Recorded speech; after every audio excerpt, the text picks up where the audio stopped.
Okay, hello everyone. Welcome to one more session of the Logic and Evaluation webinar.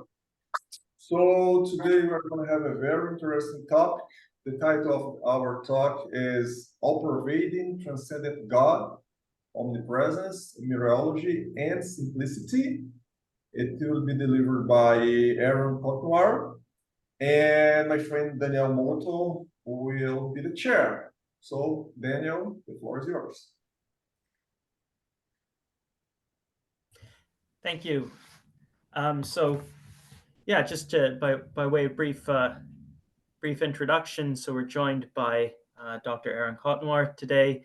Dr. Cotnoir is well known for his work in philosophical logic, but primarily in metaphysics, especially his work on Mereology, and as well as philosophy of religion. So it's a paper on those topics that we're going to hear today.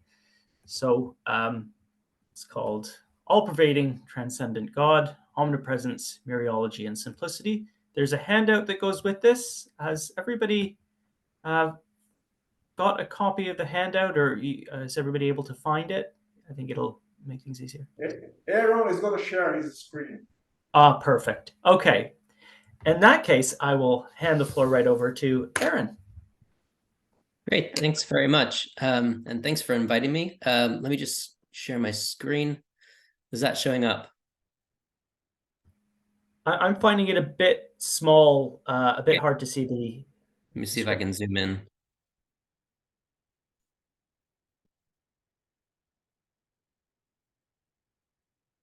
in. Nope, doesn't look like it's zooming in. Sorry, let me try one thing.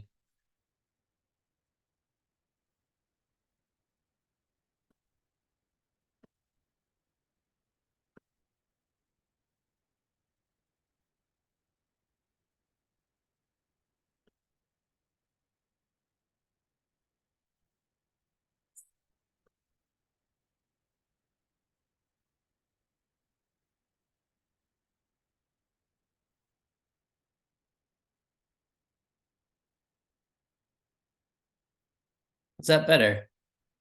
It's still a little small, but... That's better for me. Okay, great.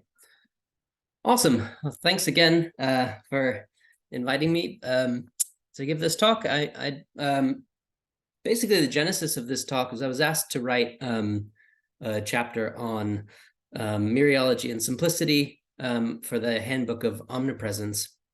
And sort of this is what resulted. But along the way of writing the paper, I discovered that there was a very natural view of omnipresence, which didn't run into any of these problems, but which hadn't been defended in the literature, and no one had sort of taken up this view. And it struck me as the kind of view that should be out there. And I think it's actually pretty plausible. And as I was writing it up, I got more and more convinced that this might even be the right sort of way of thinking about omnipresence, and has a lot of connections with with a famous sort of threefold distinction in the medieval literature that I don't know much about, but I would like to learn more. And so I have some ideas for future work on how to sort of connect up this view with another view that I'll talk about toward the end of the paper. So that's the main sort of way that this came up. So let me talk a little bit about what the paper is about. It's in the title, but basically it's about three classes of claims which can come into conflict with one another in various ways. And those classes of claims are doctrines of divine simplicity, number one, principles of mereological harmony, and theories of divine location. So let me say a bit about each. Doctrines of divine simplicity are just in general different ways of making precise the idea that God doesn't have any parts. The principles of mereological harmony, mereology is the study of parts and wholes, the formal study of parts and wholes anyway, and principles of mereological harmony are basically principles which connect up ways that objects are located in space-time with their mereological structure, so their part-whole structure. And the harmony principles tend to say things like, well, if a region of space-time has is complex, then the object needs to be complex. If a region of space-time is simple, then the object ought to be simple. If a region of space-time has a sub-region as a part, then there's a part of and an object is located there, then there's a part of the object that's located at that sub-region, and so on and so forth. I'll talk about these in detail. I'll give a bunch of different examples, but harmony principles are about the sort of nice connections between regions of space-time and part wholes. Great, and then the final thing is theories of divine location. And in fact, theories of divine location, they are complicated in various ways. I'll talk about a couple of the different complications that arise. But one of the most difficult aspects of theories of divine location is when they're connected up with theories of location more generally. So theories about how objects and entities are located in space-time, that literature, theories of location, is extremely complicated. There is not a lot of agreement. There's a lot of terminological confusion. And so sorting out all of that and then trying to find a version of a theory of divine location that sort of meets certain criteria is a difficult thing. All right, so I'll talk a little bit about each of these types of principles and talk about how these principles can come into conflict with one another. And then I'll talk a little bit about two sort of popular theories of divine location that are out there in the literature already, and how they must either reject divine simplicity or reject principles of mereological harmony. And then the final aim is to develop a version of a theory of a divine location which is compatible with all versions of all principles of mereological harmony and all doctrines of divine simplicity. So that's the aim. Of course, you might have different aims. People have different reactions to these kinds of conflicts. So some folks respond, so much the worse for divine simplicity, right? If we have conflicts between harmony principles that seem plausible and theories of location that sort of cause conflicts with simplicity, then we ought to reject that. Other people respond, well, so much the worse for mereological harmony. That's not really a thing we should be fussed about. You might think that God is located in space-time in a way that's fundamentally different from the way that objects are located in space-time, and so there's no real transfer between principles of mereological harmony, which were developed for objects, and principles of to theories of divine location, because God is a fundamentally different kind of thing. Anyway, my own perspective is basically one where all of those options are available, but I tend to think that good theories are often ones where they do sort of minimal damage to the kind of views that we hold in other areas. So if we can avoid clashes, all the better. Also, I think that this theory of divine location is pretty well theologically motivated, which I'll talk about as well. Okay. Doctrines of divine simplicity. So in the background, I'm operating within a kind of philosophical and tradition of sort of broadly analytic metaphysics, and a theological tradition which is broadly monotheistic, and my own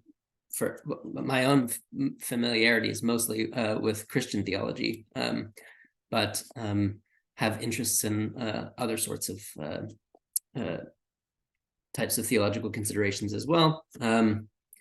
One of the things that I might be interested, like we might talk about in the Q&A, is connections between some of these views and other perspectives and that have been developed in Hindu metaphysics, for example. In certain traditions in Hindu metaphysics, it's not precisely a single coherent tradition, but yeah, so we can talk about some of that. But mostly the folks who've been concerned with developing doctrines of divine simplicity are within the monotheistic tradition, and particularly there's a lot of hand-wringing about it in medieval Christian theology. The tradition, that tradition discusses doctrines of divine simplicity in great detail, and recently analytic theologians and philosophers of religion have revisited this in the last 40 years or so. Lots of debates over each individual doctrine. So I'll present a couple of them.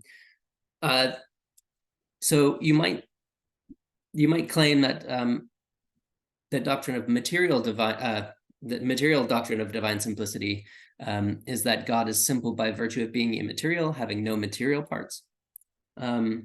The idea there is that God's immateriality means that God has no parts made of matter.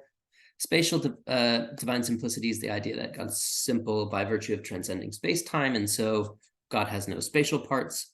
Similarly, with temporal divine simplicity, God's simple by virtue of transcending time, so God has no temporal parts. These aren't necessarily arguments. They're sort of a piece. They're claims that are just being made. Reasons for accepting them we can talk about, but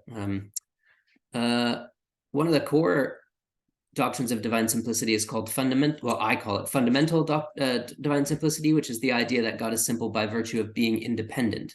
So God is not composed of anything more fundamental and not dependent on anything outside of God's self.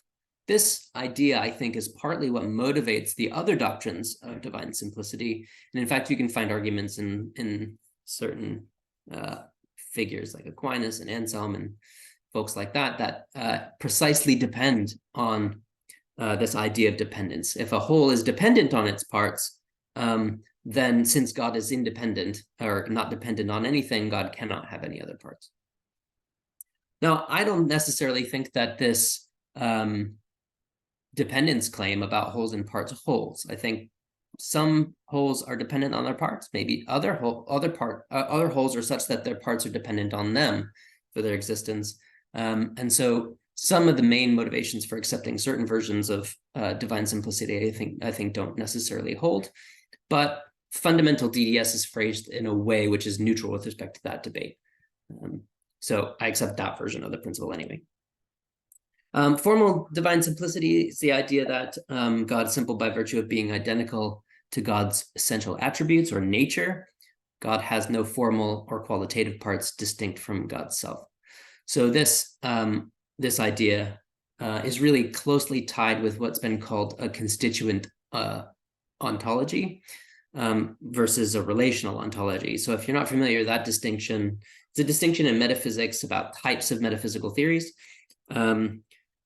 where we have objects and qualities, or things and their properties, that sort of idea. And on some ways of thinking, some ontological systems, the qualities that a thing have, or at least the essential qualities that a thing have, are parts of the whole. So think about hylomorphism as an example, Aristotelian metaphysics. Relational ontologies, by contrast, say, no, things have properties, they instantiate properties, but don't those properties aren't themselves parts of the objects. Okay, so most of what's going on in formal DDS is really a kind of way of claiming that if you accepted a constituent ontology, then you shouldn't think that God has God's nature as a part of God's self. Of course, if you're a relational ontologist, you would accept that anyway, since you think that nothing has qualitative parts. But okay, I tend toward relational ontologies, but this doctrine is it can come back. We'll discuss it as we go along. Okay, so this is the first class of claims, doctrines of divine simplicity. And we'll talk about ways in which this doctrine can come into conflict with another class of claims, principles of Mereological Harmony.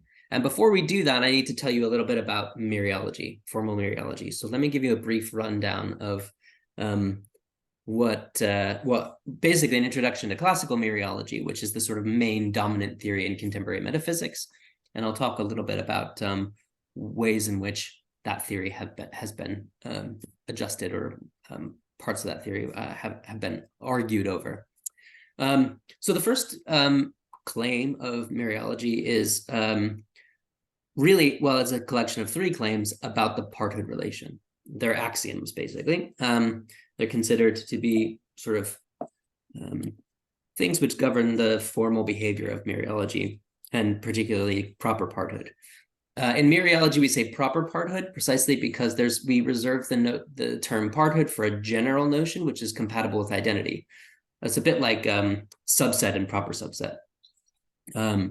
So we say proper part when ordinarily in normal natural language we would just say part.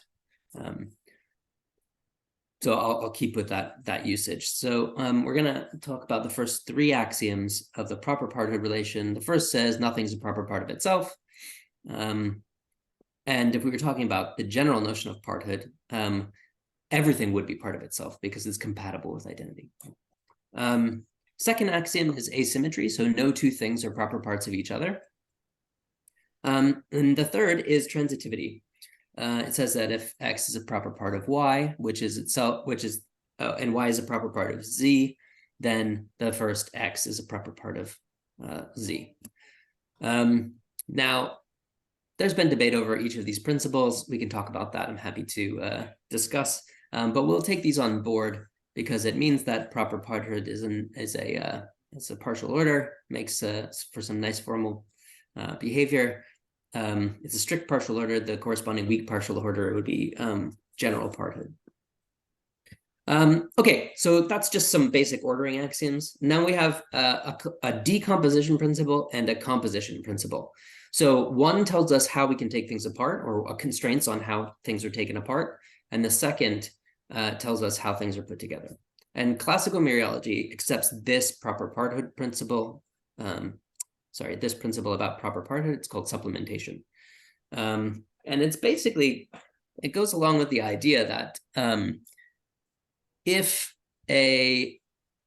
something has a proper part, then it can't just have one. It had better have another proper part which doesn't overlap with the first one.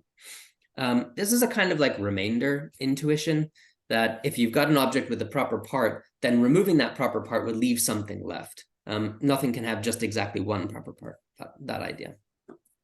And I said that these two things don't overlap. That just means that these two things don't have any parts in common. Okay, so overlap here is having two things overlap when they have some part in common. That's a supplementation principle. Notice that it doesn't actually entail that there is a single thing which is the remainder of an object when one other part of it is removed. It just says there has to have some other proper part, not that there's the fusion or the composition of every proper part y minus x. So that's something to keep in mind. It turns out that if you're a classical mereologist, there is such a thing as that remainder because you think that composition holds unrestrictedly. So the next principle is called unrestricted fusion, sometimes called the doctrine of mereological universalism. It basically says that take any condition you like, take any collection of objects you like that fall under that condition, some condition, then the fusion of those things exists. So let the phi's be the condition, the cats. Then there's a fusion of all the cats in the world. There's a let phi be the predicate, the dishes in my sink. Then there's a fusion of all those things in my sink, which are the dishes, and that's it's a massive pile currently. So this is the kind of thing that that classical mereology likes to accept.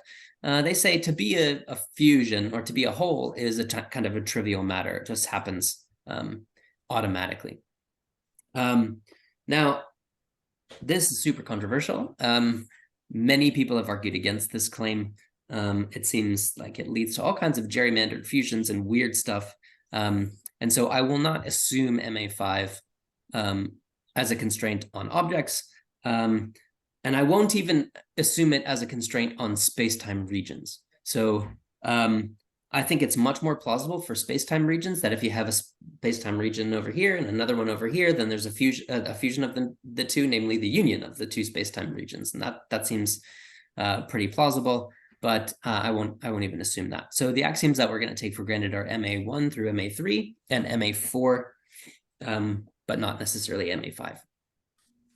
Okay. Great. So so much for mereology. Now we get to talk about basic location relations and theories of location.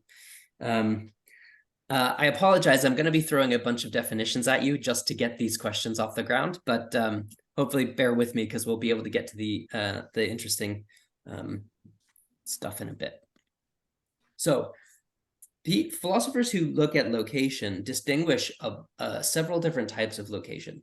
And it can be a little bit challenging to come to grips with each of these different types of location, but the differences between them will be important. So hopefully we'll get these definitions on board. So let me start with some intuitive glosses on these notions of location to sort of get you some intuitive grip on what they're about.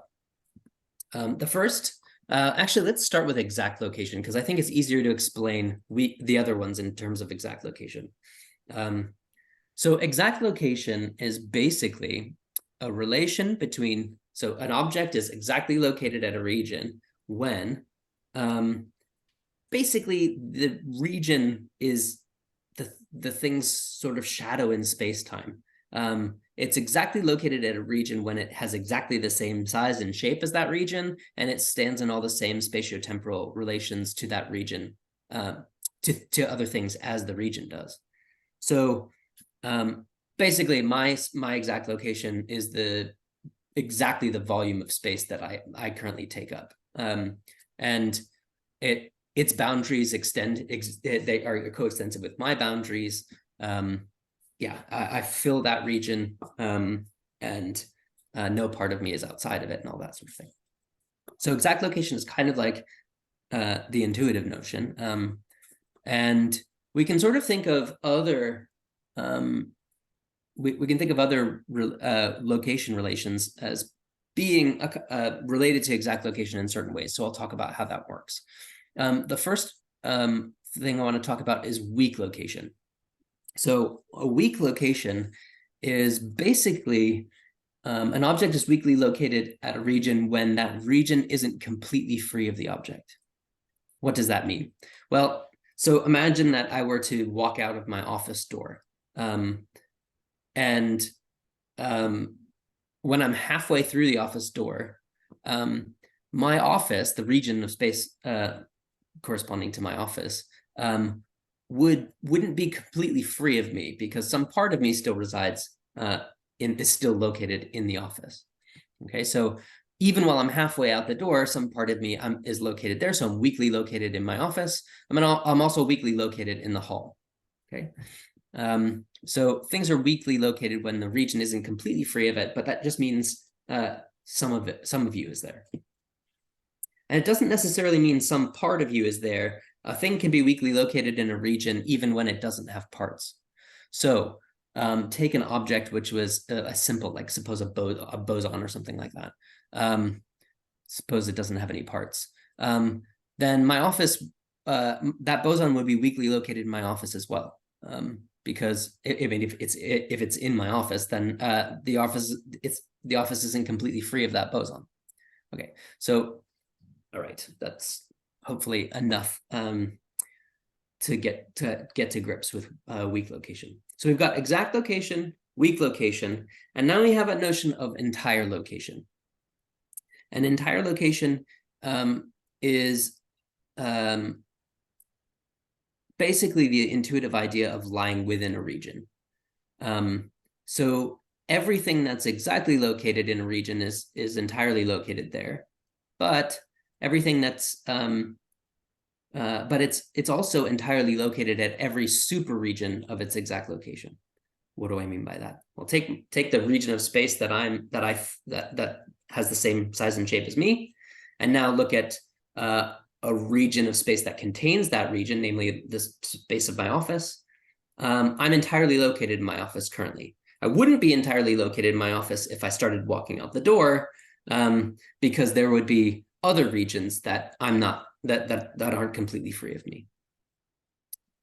Okay, so entire location basically says, it tells you about the non-existence of a certain type of region. It says that there is no region disjoint from R where I'm even weakly located. Okay, So there's no place else that I'm even weakly located at. Okay, and then finally, whole location is the final one that we'll look at. And an object is wholly located at a region when there's no part of it that isn't weakly located at R. Now, that might seem, so I'm wholly located at my exact location. I'm also wholly located in my office. No part of me is outside my office. And that might seem exactly like the notion of entire location, but they're subtly different. So let me explain the difference briefly. So an entire location tells you something about, it tells you that there's no region that satisfies a certain constraint. Whole location tells you that there's no part that satisfies a certain constraint. So entire location is sort of, it gives you information about the non-existence of a certain type of region, namely one where I'm weak, any one disjoint which I'm not, where I'm weakly located. Whole location tells you about the non-existence of a certain type of part, namely one that isn't at least weakly located here at that region. Now, you might wonder how these notions can really come apart, but it can happen. And we'll talk about ways in which this can happen. And they're to do with these weird exotic examples. So when we think ordinarily about objects and ordinary objects, a lot of these things kind of coincide. Entire location, whole location coincide. But there are some kinds of weird examples where this kind of thing can come apart. So let's talk about ways in which this can happen. Okay. So the first way, one way that this can happen is by being multi-located. Let's see. So actually, that would be, yeah. Well, actually, each of these questions is tied up with a sort of a slightly different notion of location. So let me start actually with the notion of inexactness. That compares exact location and weak location. So let's look at that. So the question of inexactness is really a question about, does everything have an exact location? Now, you might think it's pretty obvious that everything has an exact location, but it might not be. There's lots of examples in the literature about things that might not have exact locations. And we'll talk about some of these examples a bit later.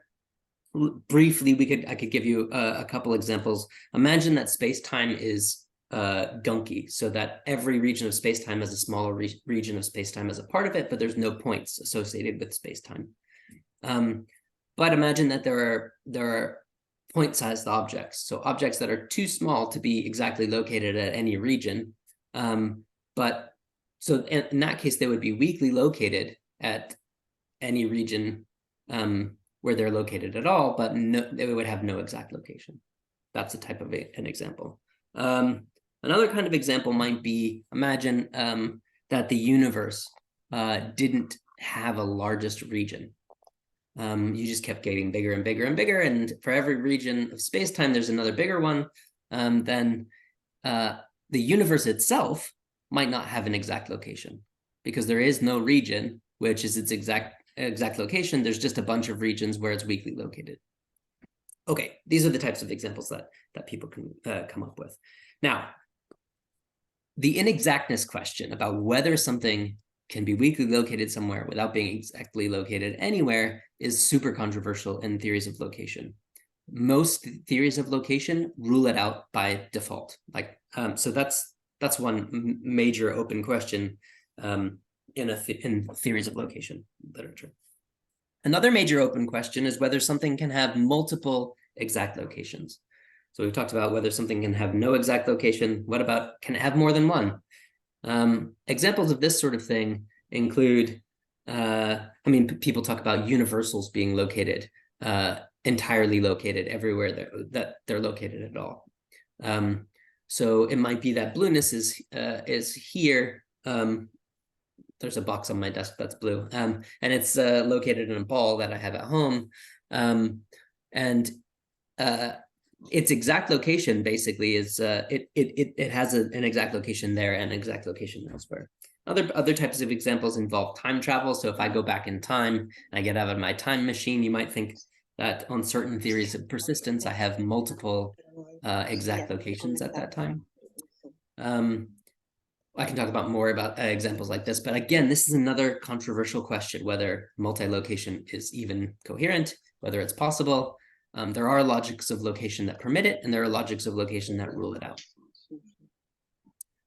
Okay, the next question is the spanning question. So can something be exactly located at an extended region without having any parts at any of its subregions? So let's think about that question.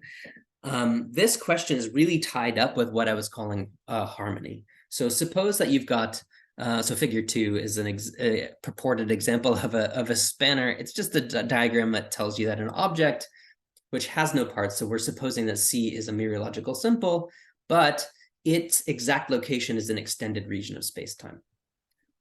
So could there be a simple object that extends through an extended region of space-time or not?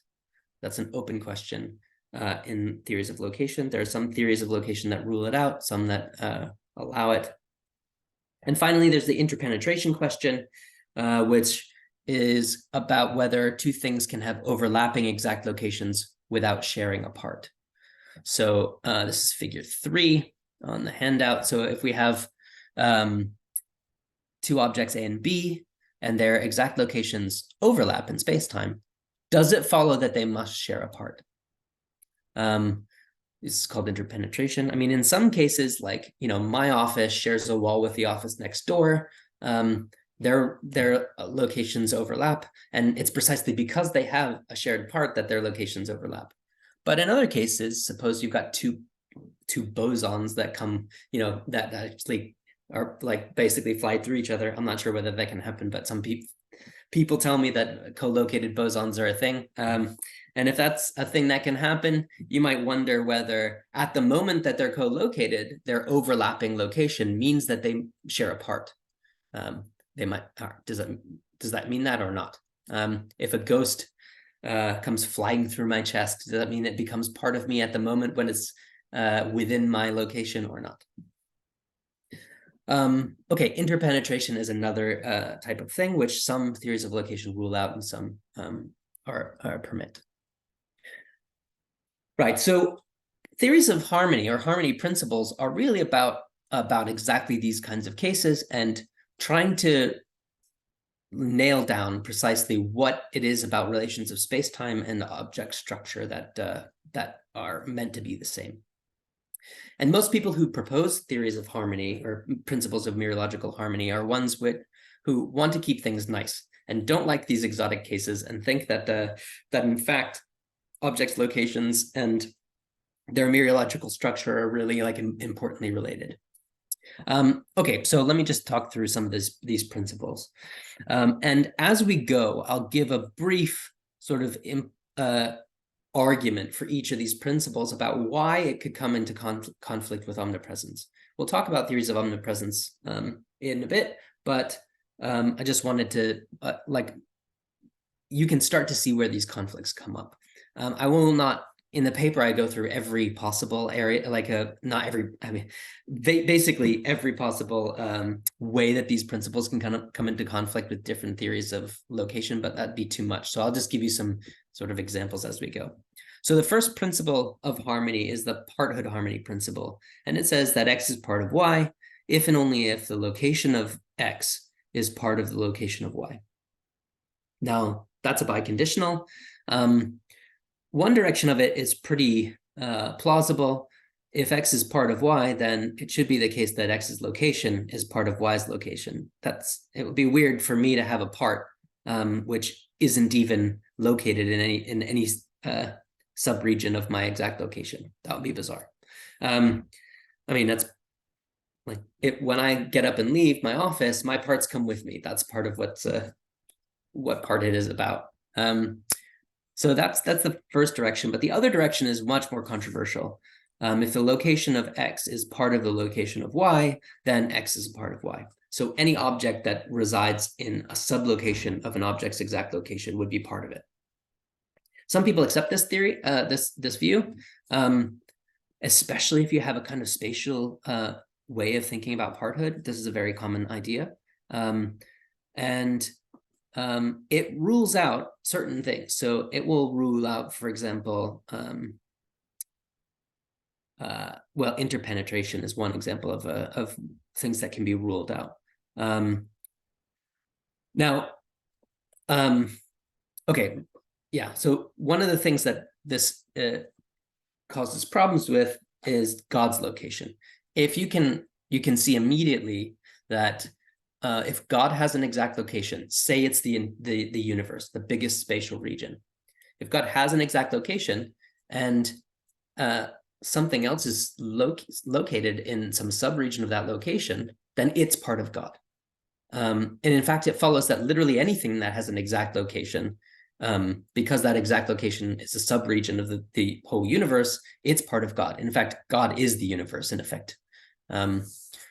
You can make the argument would just follow if the universe is located at the biggest spatial region and God's exactly located at the biggest spatial region, then God is a part of the universe is part of God, and by the anti-symmetry axiom, that the universe and God are identical. Okay, so that's the first type of conflict that can come up. So you might think so much the worse for harmony, right? Okay, the overlap harmony principle says the same thing about overlap. If two regions overlap, then they must have a part in common. Sorry, if I should say it more precisely.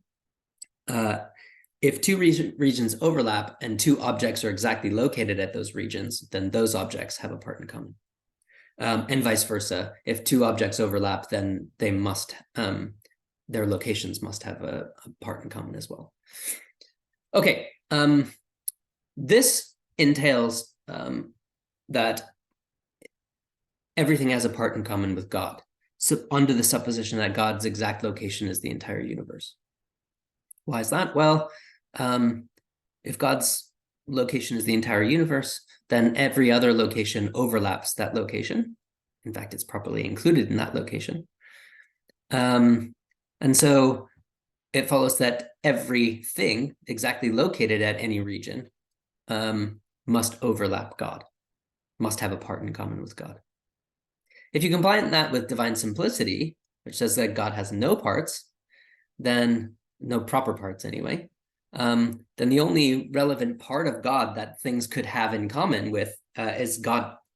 It is God in God's self, which is, that would mean that because God is simple, that God is literally part of everything. The part in common that everything has with God is God. So the first harmony principle told us God's the universe. The second harmony principle is telling us that God is basically part of everything, a proper part of everything. So you can see how we can get into trouble pretty quickly. Okay, proper parted harmony is just like HA1, so it's just like parted harmony, but with proper parted instead of the regular thing. And again, we can get conflicts here. We're all proper parts of God on this view if God's exact location is the entire universe. And the fusion harmony says a similar thing. So it's a little bit more complicated, but it basically says if an object is a fusion of some phi's, then the location of that fusion is the fusion of all the locations of the phi's, and vice versa. So if the location of all the phi's, you take those locations and you fuse them together, anything exactly occupying that fused location must be the fusion of those phi's. It's a bit hard to think about, but it's good with an example. So take the exact locations of everything that exists in the universe. Okay, now think about their locations and fuse them together. You get the universe itself, the biggest region. Under the assumption that basically every region has an occupier. Even if it doesn't, you can take the fusion of all the occupied regions plus empty space to get the biggest region. And if God is exactly located at the biggest region, then it follows that God is the fusion of everything. Again, this is just a corollary with the idea that God is the universe. We get basically pantheism out of this. There are two other principles that are worth talking about. Arbitrary partition, which you may have heard of. It's related to the more famous doctrine of arbitrary undetached parts, which says that anything with an exact location has a part exactly located at each of its subregions, or at least each of its occupiable subregions. So we'll talk about this as we go along. This is another type of harmony principle. It's related to HA1, but not the same. HA1 says if you've got two objects, you take their locations. If one location is subregion of the other, then this one's part of that one. If arbitrary partition says take an object, it must have a part at every one of its subregions, every one of the subregions of its exact location. Okay, hopefully that notice that each of these harmony principles is phrased in terms of exact location. There's a reason for that. In theories of location, it's exact location which is the relevant notion for these harmony principles. It's the exact location of a thing which is relevant for whether the structure of that region of space-time mirrors the structure of the object or not. Okay, let's transition. Now that we've got all this stuff on board, we can really look carefully at theories of divine location and some of the conflicts that they run into. So there's two real theories of divine location, two types of theories. The first type is what has been called the fundamental omnipresence view. And according to that view, God's omnipresence is basically, God is omnipresent by virtue of standing in a fundamental occupation relation to regions of space-time, and not in virtue of standing in some other relation, like a causal relation or an epistemic relation or something else. The derivative omnipresence view, by contrast, says God is present at each region solely by virtue of standing in some causal or epistemic relation to a distinct entity present there fundamentally. So the idea there is like God is this is sometimes thought to be a more medieval view, that God's omnipresence is really about God having causal power at each region, or God having knowledge of what's happening at each region. And in some sense, that's a notion of presence. The fundamental omnipresence view says, no, actually, God is really present, stands in an occupation relation to each region. It may very well be that God also has causal and epistemic stands in causal and epistemic relations to each of those regions. And maybe that's part of what explains why God is really present at each region.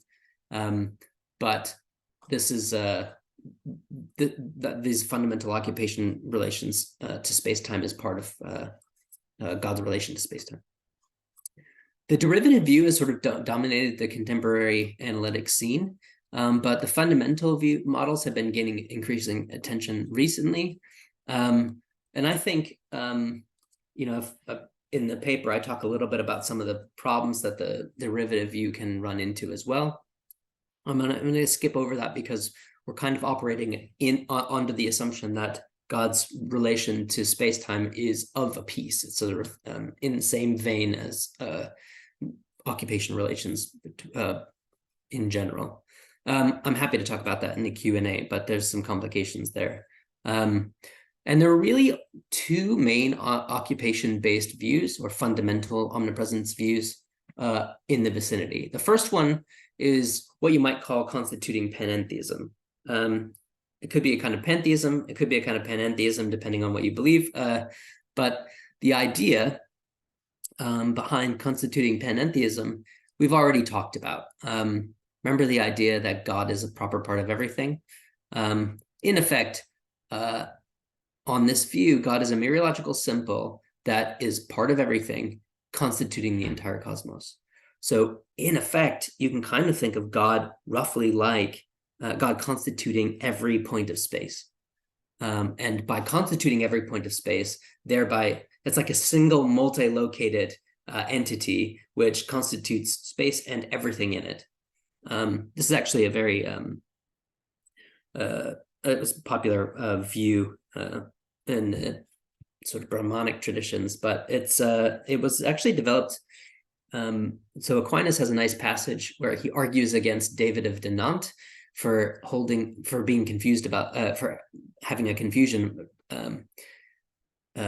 because he defended exactly this theory. So this theory, according to David of Dinant, he basically argues that God must be pure matter, prime matter, precisely because prime matter is featureless and God is also featureless. And by basically Leibniz's law, it was like a really early precursor to an example of an argument by Leibniz's law, even before Leibniz. They must be the same. It's kind of an interesting view. Anyway, it's been developed quite a lot recently. So Nick Effingham has a really nice paper on this, but it's been defended before. One of the things about this view, it's compatible with one of the harmony principles, namely the one about overlap, but none of the other ones. It requires some revisions to Mereology. So we need to actually make revisions to the supplementation principle and any kind of composition principle, because the definition of composition, basically it messes up overlap. In effect, two things overlap when they share a part, but since God is part of everything, everything overlaps everything else. And so you need to make some adjustments for that. In Mereology, we call something that's part of everything else an empty object. And there's been some dispute over these things in the literature.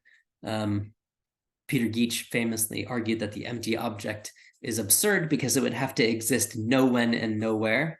And these kinds of views, this empty object would exist every when and everywhere, in effect, which is precisely what you would expect from an omnipresent being, I guess.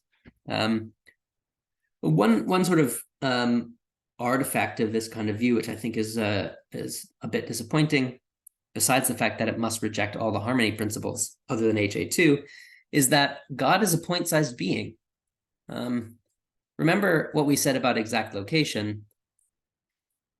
An object with an exact location basically inherits all the spatiotemporal properties of that exact location. So it stands in all the same spatiotemporal relations. And in fact, if the region is point-sized, then and God is exactly located there, then God has the property of being point-sized, at least at that region. That seems to me to be a bit weird, but maybe it doesn't bother you so much. Okay, the next view that I'll talk about, just for the purposes of this paper, this constituting panentheism view, it gets around the conflict by rejecting harmony. Okay, so that's the background takeaway lesson. It has to reject all the harmony principles other than HA2. The other view that becoming recently popular is this idea of ubiquitous intension. So a pertending object, I've got a definition there, but you can think about it very simply. A pertending object is just an object that spreads out through space by virtue of having parts at different regions of space. So ordinary objects are pertending objects. If you accept multi-location, and you accept that some objects sort of multi-locate, then they can intend regions of space, where an object intends a region if it's wholly located at that region and entirely located at that region, and wholly located at every subregion of that object as well. So it has multiple exact locations. This is really the distinction between perdurance and endurance with respect to time. Okay. Perduring objects are spread out through time, so they have parts at each of their temporal subregions, and enduring objects are wholly located at every region that they're present. On this view, the ubiquitous intension view, God is an intending object. So God is multiply located and is multiply located at every region. So is exactly located at every region of spacetime and entirely located at the maximal region. Remember, entire location says, I'm here and I'm nowhere else. God is everywhere, so only entirely located at the exact region. Only entirely located at the biggest region. Now, this view is super popular. It's very detailed and it's precise, like it's precisely defended. It's kind of an attractive view, but I think there's reasons to be suspicious about it. And so I'll give a few. The first reason is that that it's incompatible with inexactness. So it requires God to have an exact location. And in fact, it requires multi-location. And it requires interpenetration. So all these questions that we raised about theories of location, this view is committal with respect to them. The reason that it's incompatible with inexactness is to do with some details in the theory of location. No theory that requires multi-location and interpenetration and spanners can be compatible with inexactness by virtue of logic. We can talk about that result later, but this theory requires a bunch of stuff. It also must reject all the harmony principles. Now, maybe that's not so surprising because a pertending object will satisfy, say, arbitrary partition, but n-tending objects will always violate arbitrary partition. Remember, arbitrary partition says that each subregion of a region, you have a part there. And n-tending objects are precisely things which violate that. Okay, so big downsides: must reject all the harmony principles, super committal with respect to theories of location. So in what time that remains, not very much, but I'm probably over time already. Let me just say a little bit about motivate my new view, because I think that this is important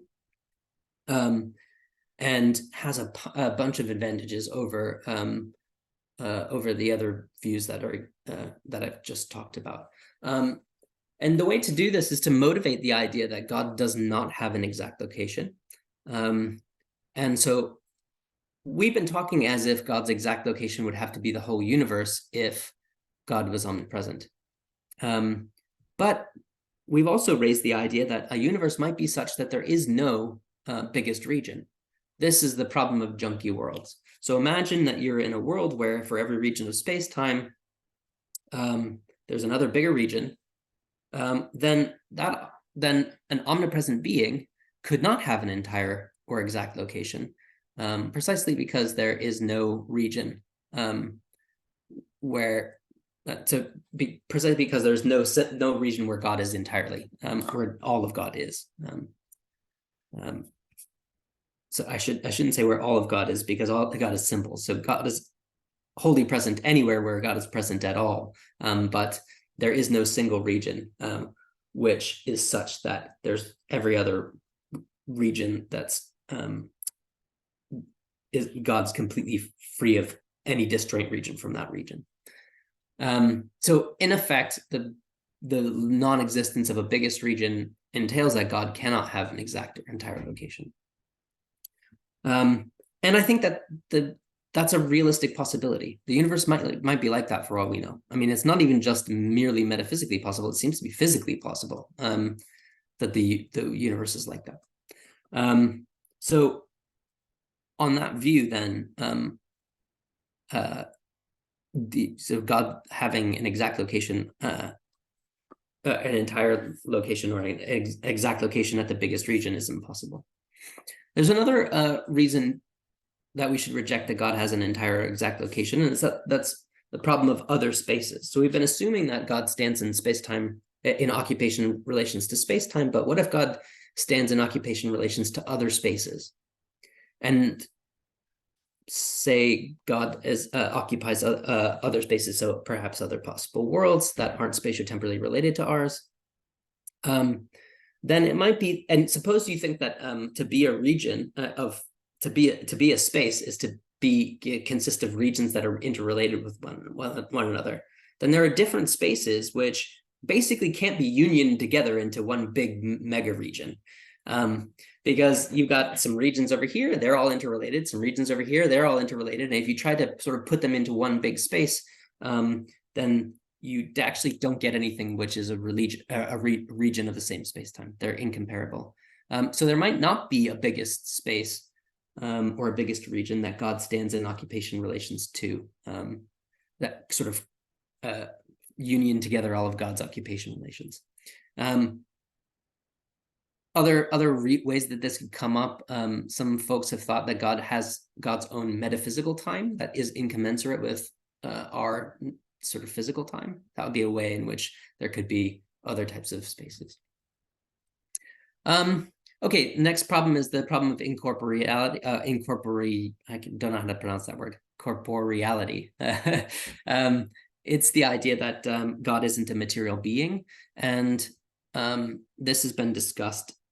If God has an exact location, which is a matter-filled region, it's hard to make the case that God isn't material. There are ways around it. Ross Inman has a great paper on this. But let's move on to the problem of inheritance, which I think is the bigger problem here. So the problem of inheritance is really the idea that an exact location in an object with an exact location inherits the space-time properties of that location. So if God is exactly located at every region, for example, then or God is exactly located at this triangular spaced region right here, then it would follow that God is triangular at that region. And these sorts of properties seem to be exactly the kind of properties that we don't want to say that God has by virtue of standing in occupation relations to space-time. So I think the best thing to say here is that God doesn't have an exact location. Okay, this is connected with the doctrine of divine immensity. So this is another kind of doctrine that's been talked about in the theological literature, but it's the idea that God's spatially limitless, uncircumscribable, immeasurable, or incapable of being contained or bound by any region. So the idea here is that God has no entire location because unbounded and limitless, and has no exact location because absolutely unconditioned by space. So these inheritance problems, the problem of incorporeality, are about exact location. And if you think that God's completely unconditioned by space, then you should think that God doesn't have exact location at all. So what's the view? The view is basically this. God pervades every region. Namely, God completely fills every region of space-time, but doesn't have any parts at those regions because God doesn't have any parts. God is weakly located everywhere, but exactly located nowhere. So God would be a paradigm case of an inexact object. God's wholly located at every place, but entirely located at no place. So that's the view. And I think this view can be expressed in a formal theory of location. And the nice thing about this view, for the purposes of this paper anyway, is that it's actually compatible with every single harmony principle. The reason for that is that harmony principles are phrased in terms of exact location, and because God doesn't have an exact location, does not basically inherit any of the spatial or like the mereological structure of the regions of space that God is weakly located at. So the view basically rejects that God is a pertending thing, because it doesn't have any parts at each of God's sublocations, and rejects that God is an intending thing, but does some secret third thing. And this threefold distinction is actually a nice distinction, but that sort of arises in the medieval period, although so sometimes called circumscriptive, definitive, and repletive presence. That distinction is sort of different from the distinction, the threefold distinction I'm gesturing at, but they're very similar. So in future work, I'd like to sort of do some work to talk about how that is, how those are related. I'll skip over the stuff on pervading arbitrary partition. We can talk about that. There are some harmony principles that are in the literature which don't involve exact location, that the theory would have to reject. I have some things to say about those, but for now, I'll close with this quote. So this is a quote from Anselm, which I think is a really nice way of sort of summarizing the view that I like.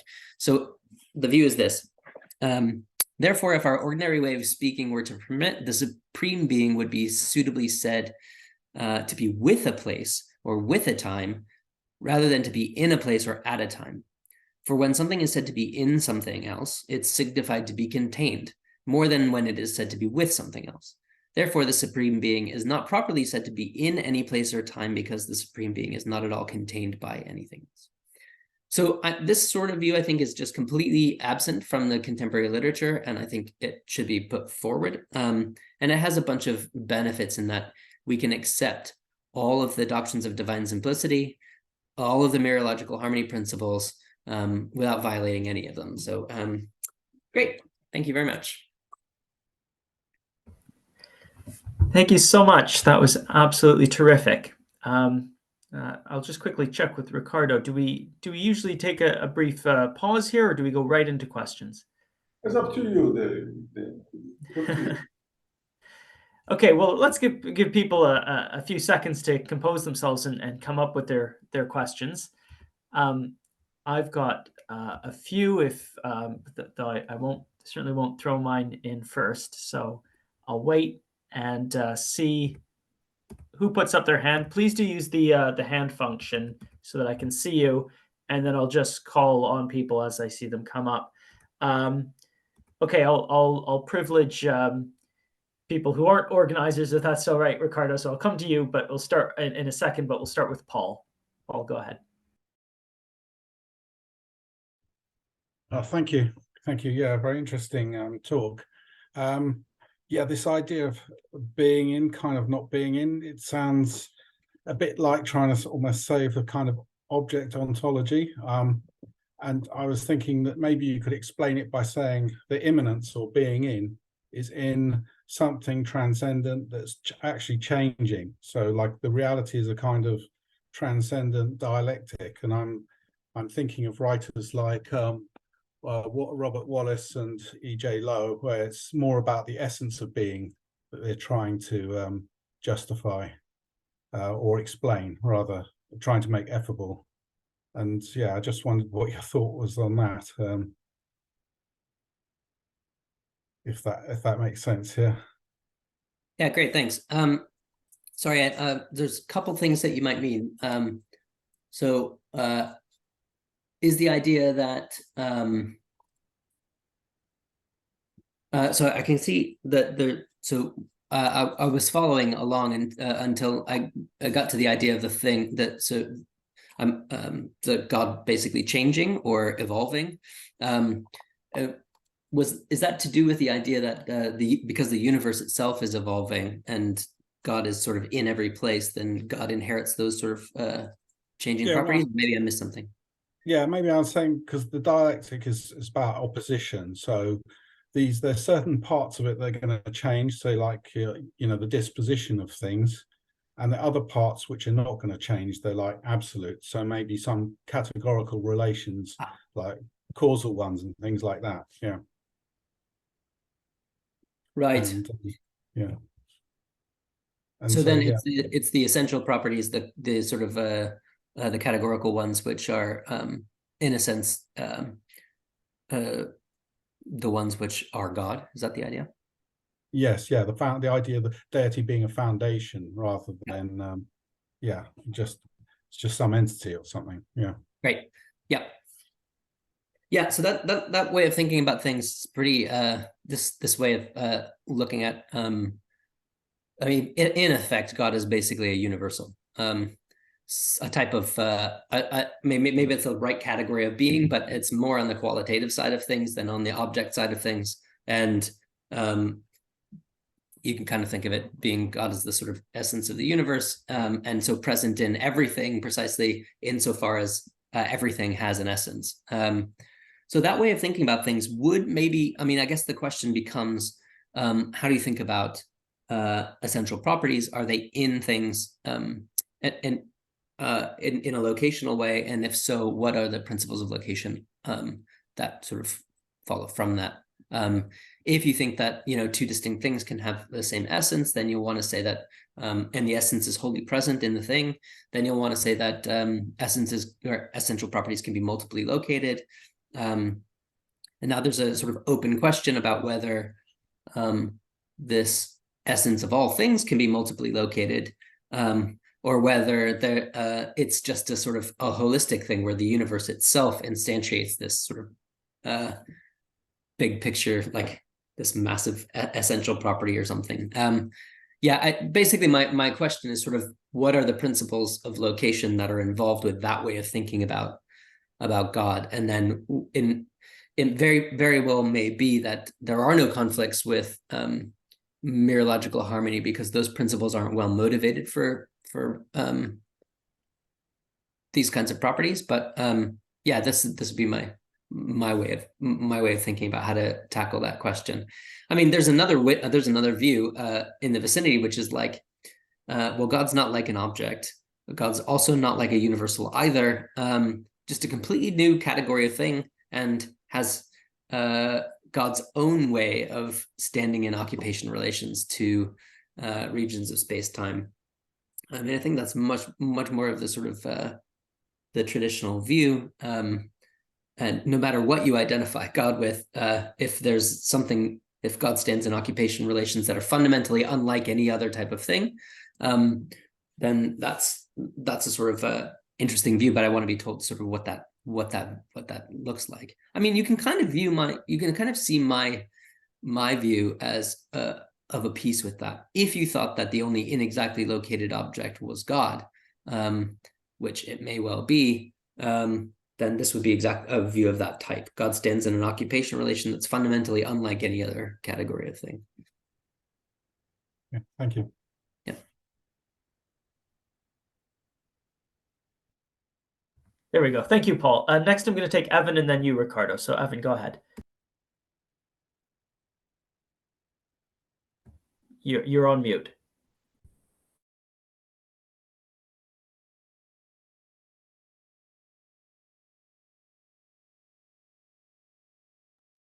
There, am I in?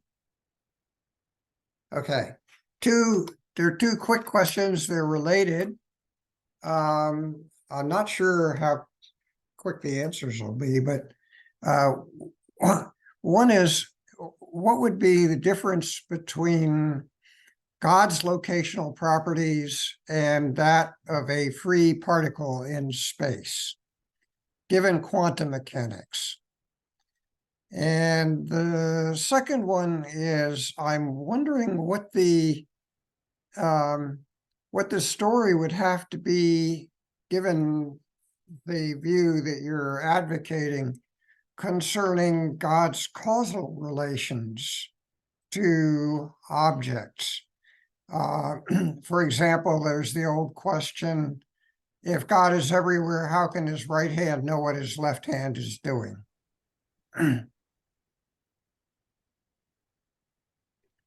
Those are the questions. Cool. Yeah, great. Thanks. So with respect to the first one, I mean, one thing, so I take it that the background suggestion is something like free particles in space-time are inexactly located, according to quantum mechanics. Now, actually, not sure that that's true. I actually think that could be true. I think there's a new book coming out, actually, a new theory of location, Claudio Colosi and Fabrice Correa have a new book coming out. I haven't seen any of it, but if I know Claudio Colosi, he's going to be very sensitive to issues in quantum physics, philosophy of physics. I have heard people talk about particles in quantum physics as being examples of inexact location, so weakly located at regions, but not exactly located at any region. I don't know enough about the sort of different interpretations of quantum mechanics to really take a view on that, but my own way of thinking about it would be, if these particles are examples of inexact location, these are objects that are inexactly located only at some regions, and so they would be not located at all, not even weakly located at a bunch of other regions. So it's just not the case that they are all pervading, in effect. So the big difference between an inexactly located particle is effectively there's some region of space-time where it's inexactly located, but not there'll be other regions of space-time where it's definitely not located, not even weakly located there. Perhaps that's not, perhaps there could be I mean, maybe it's the case that what it takes to be weakly located somewhere is for there to be some non-zero probability that it's exactly located there, something like that. I'm not sure I would want to say that, to use that as a definition of weak location, but on that sort of view, it might be the case that I really don't know. Is it the case that a free particle in space has a non-zero probability of being located at any other point in space-time? I would think that there would be like restrictions on like light cones and stuff like that, but I don't actually know the physics. So that's my first stab anyway at that, at the differences between those two, that God and that sort of thing, that sort of particle. The second question about God's causal power at regions of space-time. So I tend to think that one of the reasons for claiming that God is omnipresent is, in effect, maybe there's a restriction on action at a spatial distance or something like that, where the idea is that if God has can causally act, and it is causally acting on every creating and sustaining every portion of the world, then God can't be spatially or temporally distant from all of those regions, must be present. And I think that would be, I mean, if you had that kind of view, you could accept that view and hold my theory. What you would have to say is that the kind of location, like weak location, is sufficient for having, maybe not sufficient, but not, sorry, what I want to say is that it's not exact location which is necessary for causal powers. So you don't need to be exactly located in a region in order to be able to act there. That would be the thing that you'd have to accept on my view, and that being weakly located at a region is at least enough to make it be the case that it's possible for you to cause things to happen there. I myself personally think that this idea to talk about causation with respect to God's action in the world is a little bit how should I say, and it's a kind of analogy, really. I wouldn't want to say that God's creative action is literally the same kind of causation that that happens when, you know, we see billiard balls bouncing off each other and things like that. Might be some other type of causal-like notion. But in any case, even if you did have that view, I think you could hold the view of location that I'm after.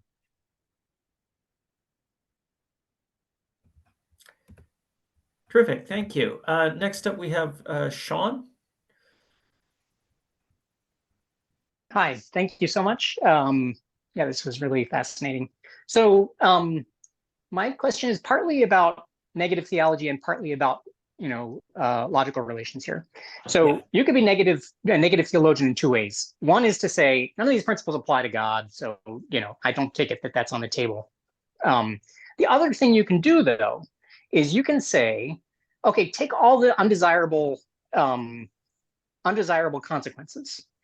And when you have all those undesirable consequences, just conjoin all the premises that that got you there. So take that conjunction and negate it. And then so for each undesirable consequence, take that consequence, you know, take that conjunction, negate it, and then conjoin all of those, right? So there's your negative theory. So my question is, if you take that negative theory, does it entail your theory?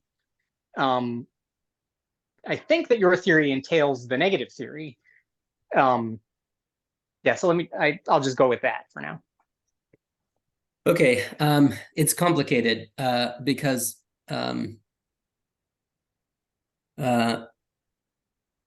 it's sort of complicated because the sort of way I would make each of these theories precise requires fundamentally different theories.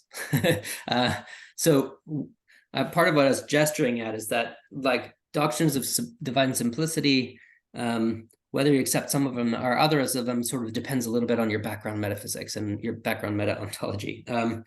Different theories of location can handle different ones of these exotic cases and not other ones. So if you literally lay down a theory of location, it's well known that it will rule out some of these exotic cases and not other ones.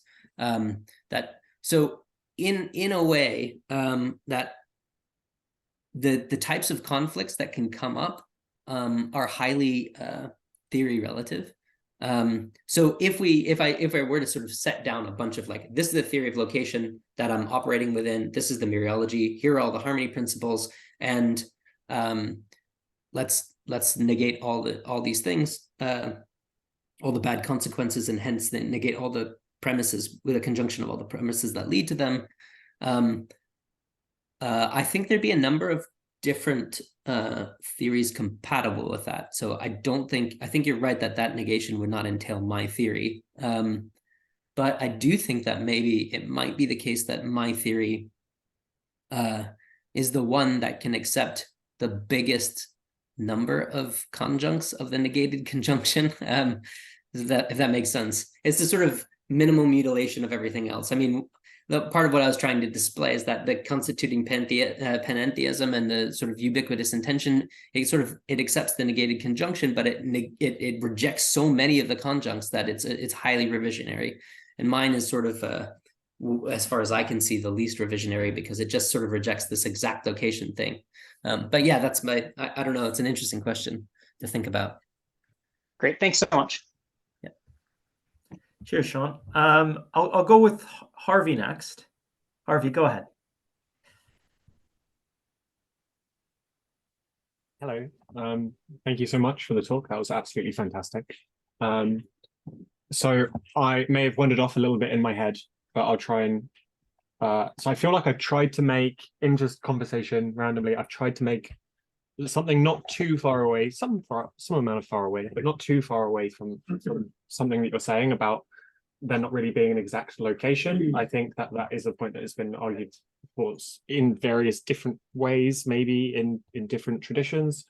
And I guess I'm trying to articulate what the counterpoint of view that I've received in those conversations were at the time. And it's going to be something like, so the first step is, are regions, so I'm looking at the exact definition of, I'm looking at the definition of exact location. You've got region in there. Is a region independent from God or the supreme being? And because if it's not independent, if it's dependent, the idea of region, or the actuality of a region exists within God, then doesn't that mean that God's exact location is God, because God is regionhood? If you think of it as like almost a capacity, something like that. And then you kind of have, like, I'm very sympathetic to the idea that if it's sort of infinite in scope, then you have almost a set theory problem where you can just never have a largest thing, because it always sort of constantly expands. It's not really formalizable. And so I feel like that's kind of how you get to there's no exact location. But yeah, I don't know. I kind of trailed off that, but that's sort of what I'm thinking. Great, cool. So there's two threads. The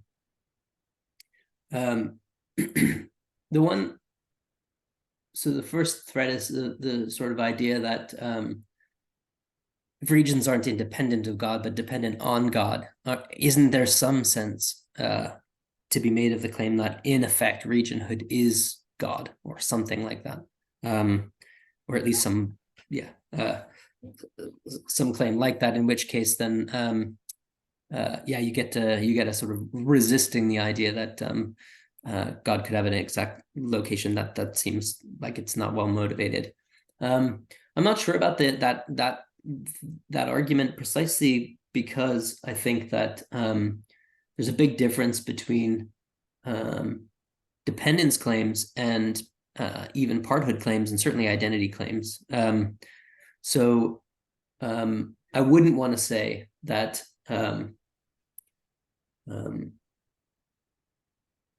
that anything that depends on me, for example, is part of me, or is in a sense me. And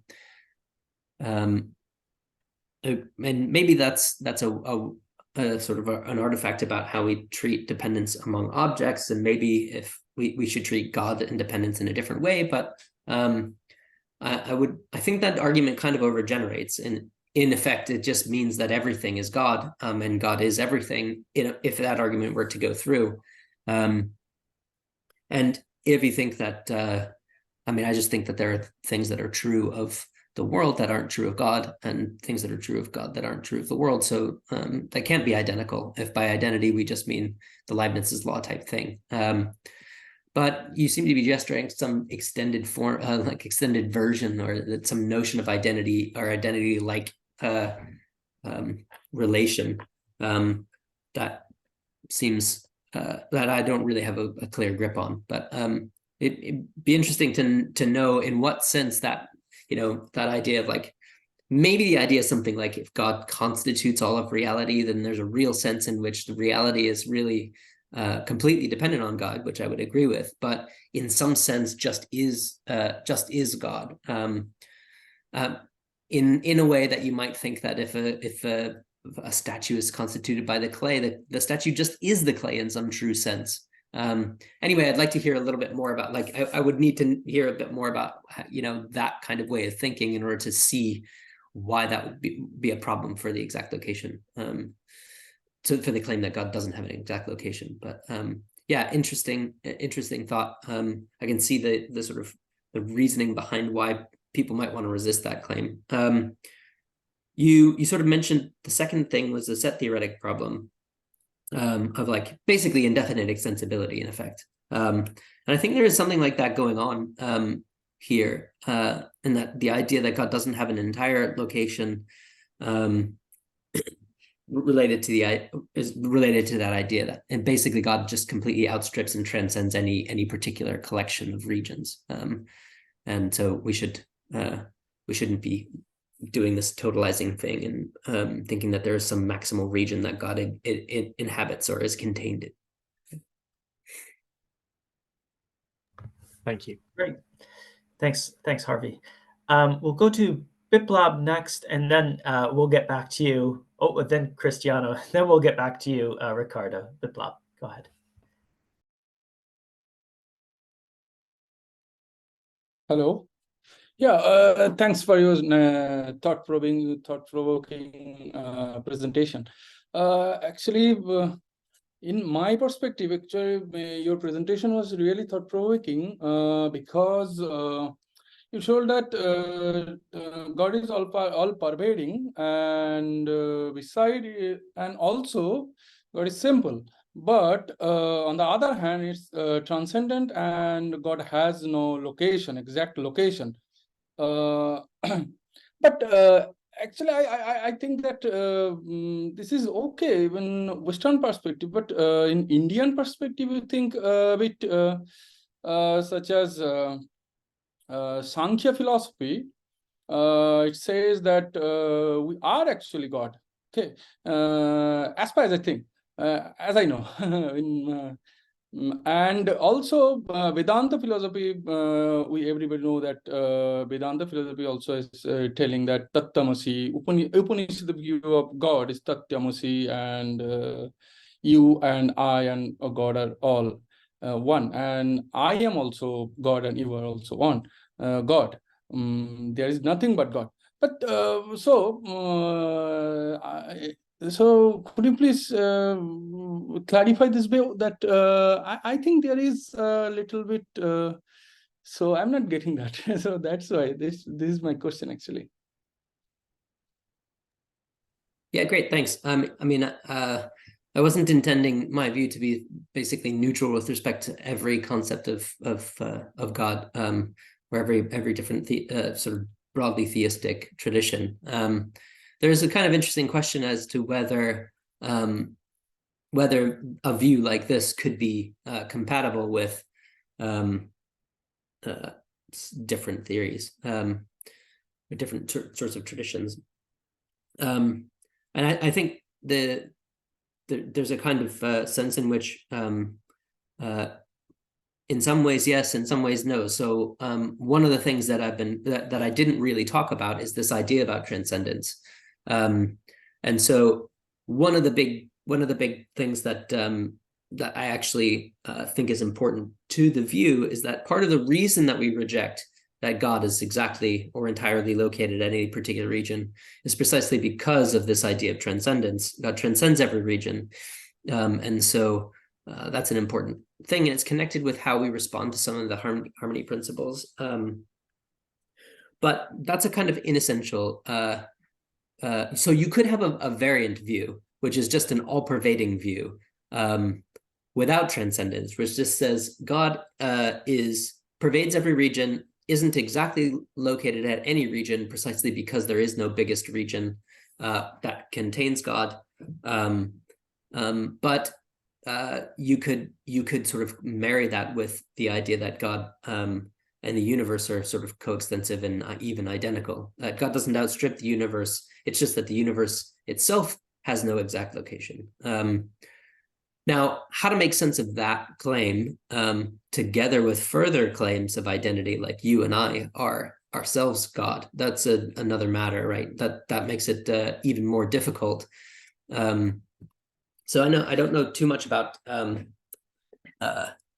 So I know in some traditions that you have the idea that the universe is God, in others you have the idea that the universe is somehow God's activity.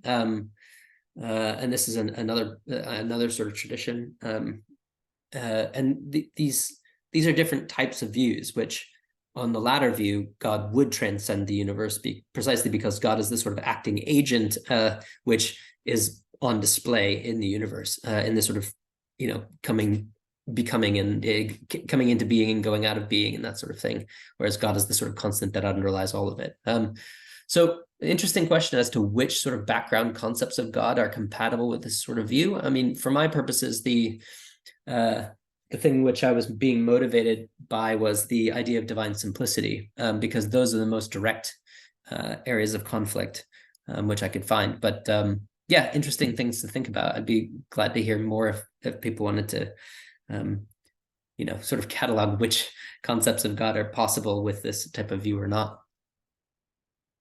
And this is actually, if we say that everybody, you and I, also all the people would like to be simple, and so I can say that I would like to be God because God is simple, and I would like to be that. That is the ethical matters comes here, and so that's the thing. It's actually we have to think that. I think that in my perspective, actually. Interesting. Yeah, I don't know that I would like to be a thing without any parts. I don't know what it would be like to be that way, but I'm certainly glad for the parts that I have. Anyway. Thank you. Thank you very much. Thanks. That's a very interesting question. Cristiano, go ahead. First, thank you, Aaron. It was really enlightening.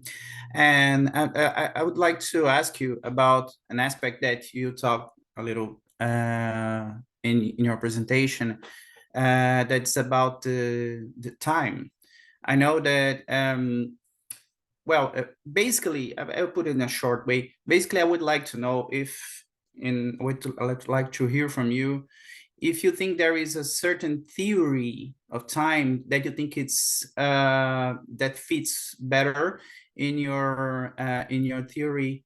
Because why I'm asking that? Because, well, especially if you are talking about a four-dimensional existence, it's something that will be directly related. Do you think that the things that you defend in your theory, it can apply to time itself also? And also about the presence of God, it is an indicative of some kind that God can be in all time at the same time. And this is very interesting because we have many theories about time that says that defends God out of time, but you never hear anything like God out of space. Even Panentheism will say that God extends, it goes beyond space, but it doesn't say that it doesn't present but when you talk about time, it changes a little bit. I would like to hear your thoughts on this subject, if you mind. Yeah, great question. So I wrote the paper in a way that was sort of intended to be fairly neutral with respect to which types of regions we're talking about. They could be spatial regions, temporal regions, space-time regions. And so the idea is that these location relations are, so I would want to say on this view that God is weakly present at every time, but not exactly, present or entirely contained in any time. And you're right that rules out a certain kind of theory about God's relation to temporality, namely divine atemporality, that God stands in is not temporally related to is at no time, but purely atemporal. Now, I don't think that's maybe you think that's a cost to the view. I think part of the reason that people went in for divine atemporality was precisely because of these containment type worries. I mean, you can see in the literature on divine temporality now, is God a prisoner of time? This kind of thing. Is God actually genuinely eternal? How could there be an atemporal perspective on things which are, et cetera, et cetera? So I think all those questions are really interesting. And it'd be interesting to sort of recast some of those questions in terms of these notions of location. And I think part of what my view says is that God doesn't perdure through time or endure through time, but has a different relation to temporality than any of those theories would say. So that would be one thing. You said something else that made me think about, that was interesting. I was wanting to connect with it. Can't remember now. It's the God out of time and in time thing, or not? Yeah, the idea that God is atemporal or outside of time, and then so nobody really ever this is what it was. Nobody really ever says that God is outside of space. Yeah. Yeah, and there's a disanalogy there. I think there's a similar disanalogy, and I was actually going to originally give this paper. I think there's a similar disanalogy with God and possibility. So if you think of possibility as a dimension like time and space, that you have modal space effectively and a bunch of possible worlds, and they're a bit like points of space, and God's necessary existence is God's existence at every possible world. There's a way that you can think about this as basically saying God's omnipresence in modal space is effectively his necessary existence. Sorry, I keep saying he, I should say. But I would want to go for a view which says something like, yeah, sure, God exists at every possible world, but also transcends every possible world. God creates modal space itself, is not contained within it.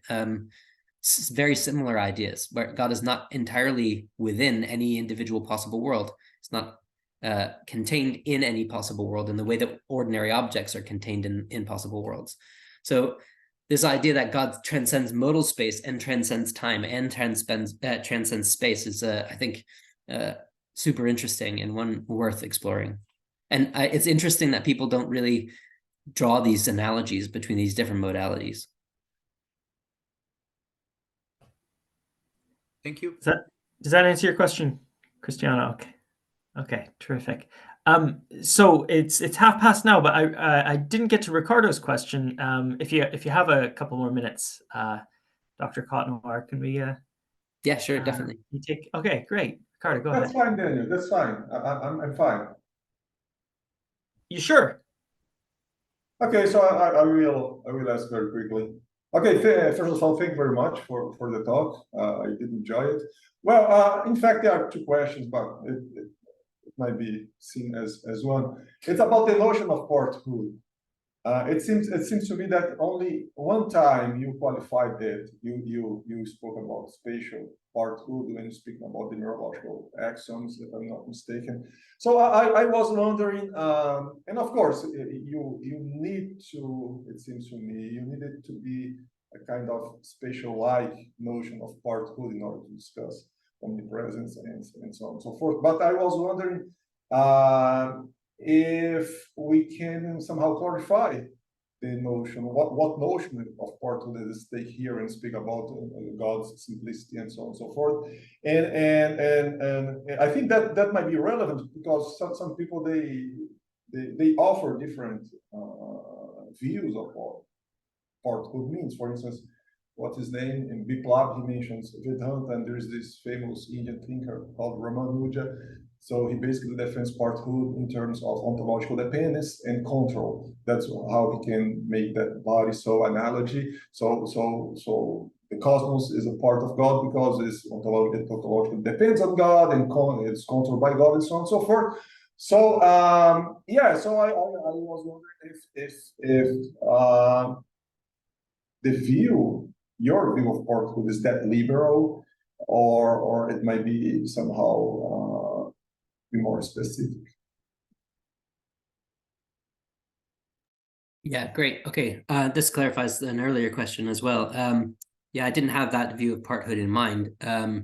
And in general, I mean, I think that that's a kind of a slightly unnatural way of talking about parthood in my sense. There is a notion of dependence, like there's locutions like that. Part of what it is to be, or part of the nature of that kind of way of talking, which really strongly suggests this notion of dependence as a kind of parthood. But so there's a risk of equivocating, because then, like, basically a lot of the harmony principles that I was discussing are really directly targeting spatial and temporal and material parts, and not so much parts in this extended dependent sense. Anyway, that's just one worry, is that actually what motivates the harmony principles and the conflicts that I was discussing are precisely one particular reading or a couple particular readings of parthood in the background. Now, I don't have too much else to say about that extended notion of parthood, well, according to which anything dependent on something is a part of it. Just to say that there do seem to be some examples where I mean, I guess it's a kind of question for me about whether this is meant to be a kind of stipulative definition. Let's use parthood in the following way, or if it's meant to be a kind of Socratic definition where it's like an analysis of the real notion of metaphysical parthood that's involved.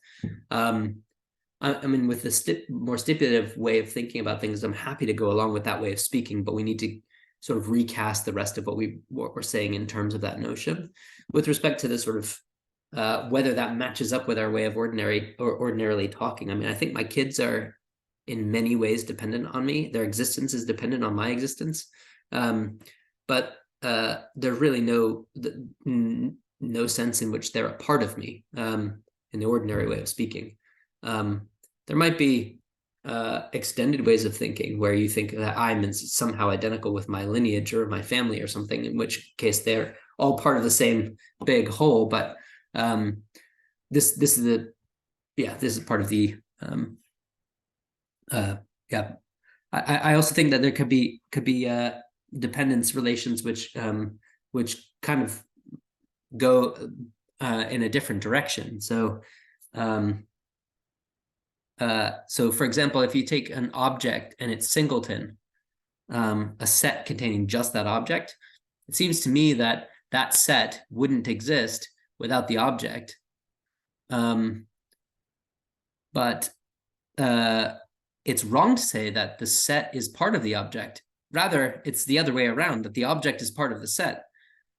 So anyway, I struggle a little bit about how to think about this extended notion of parthood as being locked in with dependence, and it's not so obvious to me that this way of thinking about parthood is gonna be problem free. Anyway, thanks for your question. Could I end things by just slipping in one of my own? I think it's going to be a very short one. So your view is an alternative to both pretending and tending, but intuitively it seems much closer to intending, and that's because, I mean, it's got this wholly located claim, and that's kind of seems what intending is supposed to capture. So the difference is that intending's also got wholly and entirely. And as I say, I think this is going to be a short one for you to answer, because I haven't looked at that Inman Hudson literature in 5 or 6 years. But why do they have entirely? Is it just a lack of imagination, right? Is it just that they haven't thought of other spaces or that sort of things, or is there a reason why they were committed to it in the first place? Because otherwise, it just seems like your account is just kind of like intending 2.0, if you see what I mean. Okay, yeah, I see. I mean, I think intending is really based on the idea of it's directly analogous to enduring. That's where it arose. That's why people sort of defined it in the first place, and application to existence through time, persistence through time, and persistence through space as an analogy. And I think that the notion of weakly, and so for any simple being, for any being without parts, it's weakly located anywhere where it's wholly located anywhere it's weakly located. If that makes sense.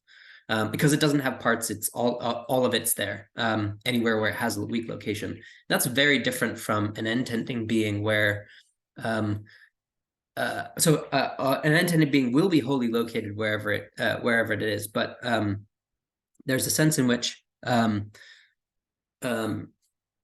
you need it's supposed to really get at the idea of like multiple exact locations. It's like basically like if you like shine a flashlight on the object and look at its shadow in space-time, this is like shining multiple flashlights on the object and getting multiple different regions of space-time. And I think that the idea of being like completely encapsulated or contained or entirely located in multiple different regions of space-time is really important to the endurance literature. And so using that as a model for God's location in space-time is like fundamentally misleading. And so I think you're right that there are deep analogies between intending and the kind of mode of location that I'm talking about, but there's a crucial disanalogy, and that's what motivates the whole thing. Yeah, cool. Thanks. Perfect. No, I like the analogy. That's really helpful. Thanks a lot. And thanks for giving this talk. I see there are no more questions. In any case, we've gone a little bit over time, but that was very stimulating. That was a fascinating talk for me, and I really enjoyed it. Thanks very much for your time. Thanks everyone for coming and asking questions. Yeah, thanks so much for the discussion. It was super useful, and really enjoyed it. Thank you very much, Aaron. Thank you, Daniel, for organizing this session. Thank you, everyone. Thank you. Bye-bye.